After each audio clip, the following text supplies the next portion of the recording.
السلام علیکم ناظرین، میں ہوں آپ کا ہوسٹ فیصل اور آپ دیکھ رہے ہیں ایم جی ٹی وی۔ ناظرین، آج ہے 12 مئی 2020 اور ہم حاضر ہیں کورونا کے تازہ ترین اعداد و شمار کے ساتھ۔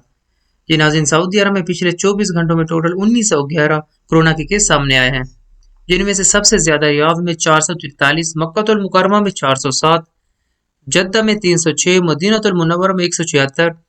الحفوف میں 91، دمام میں 78، خبر میں 74، المجمع میں 57، حدہ میں 42،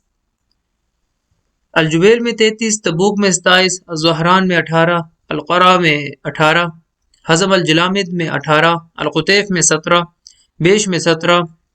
طائف میں 16، حائل میں 16، الخرج میں 10، نجران میں 5، خمس مشیط میں 4، وادی دواسر میں 4، صفوہ میں 3، ہوتا بنی تمیم میں 3، عبداللم میں 3، الدرعیہ میں 3، محل عصیر میں 2، بیشہ میں 2، حفر الباطن میں 2، الگنفدہ میں 2، لائلہ میں 2، مقیق میں 1، مریدہ میں 1، المغلف میں 1، نمرہ میں 1، سکاکا میں 1، گریاد میں 1، صادق میں 1، شگرہ میں 1، حریملہ میں 1 کورونا کے کیس سامنے آیا ہے۔